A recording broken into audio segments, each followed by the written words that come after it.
Sebagaimana yang telah diterangkan dalam sebuah hadis, bahwa ketika seseorang menghadapi sakaratul maut, maka Syaitan selalu berusaha untuk membuat tipu daya dengan mendatanginya, seraya berkata, tinggalkan agama ini, dan katakan bahwa sesungguhnya Tuhan itu ada dua, agar kamu selamat dari segala penderitaan dan kepedihan sakaratul maut.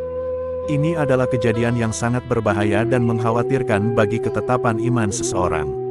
Oleh sebab itu, hendaklah kalian selalu mendekatkan diri dan ingat kepada Allah Subhanahu wa Ta'ala, serta memperbanyak ibadah kepadanya, agar selamat dari azab Allah Subhanahu wa Ta'ala ketika menghadapi sakaratul maut. Abu Hanifah pernah ditanya, dosa apakah yang paling dikhawatirkan dapat melepaskan keimanan seseorang? Beliau menjawab, meninggalkan rasa syukur atas dikaruniainya keimanan oleh Allah Subhanahu wa Ta'ala, tidak ada rasa takut kepadanya di akhir usianya, serta suka berbuat zalim terhadap orang lain.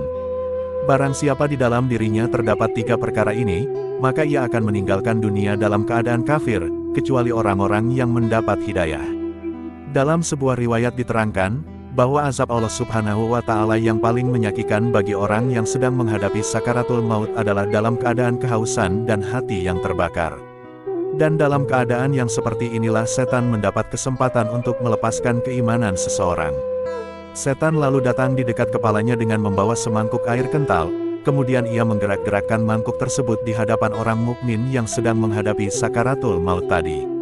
Kemudian orang mukmin itu berkata, berilah aku air, ia tidak sadar bahwa yang membawa mangkuk itu adalah setan. Lalu setan berkata, katakanlah terlebih dahulu bahwa tidak ada yang menciptakan alam ini. Setelah itu, baru aku akan memberikan air ini kepadamu, apabila orang itu memang benar-benar mendapat keberuntungan dari Allah. Maka ia tidak akan menjawab sepatah kata pun atas permintaan setan yang menyesatkan tersebut. Kemudian setan datang lagi dari arah kedua telapak kakinya, seraya menggerak-gerakkan mangkuk yang berisi air. Lalu orang mukmin itu berkata, berilah aku air. Setan itu menjawab, katakanlah terlebih dahulu, bahwa Rasul itu adalah seorang pembohong. Setelah itu, baru air ini akan aku berikan kepadamu. Bagi orang yang celaka, maka ia akan menjawab perintah sesat tersebut, sehingga akhirnya ia meninggal dalam keadaan kafir.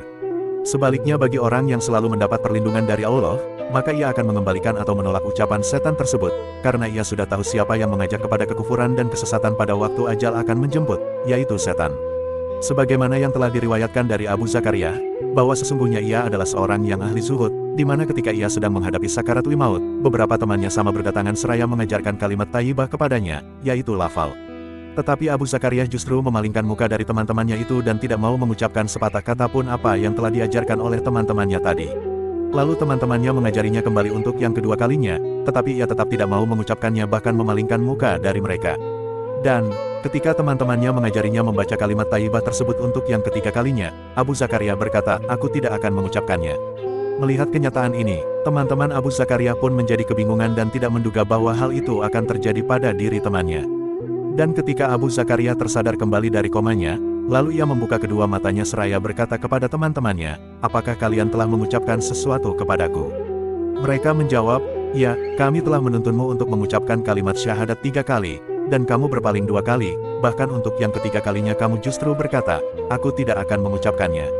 Kemudian Abu Zakaria bercerita, sesungguhnya iblis telah datang kepadaku seraya membawa semangkuk air, lalu ia berdiri di sisi kananku seraya menggerak-gerakkan mangkuknya, dan berkata, apakah kamu membutuhkan air? Apabila kamu memang membutuhkan air, maka katakan terlebih dahulu bahwa Isa adalah anak Allah.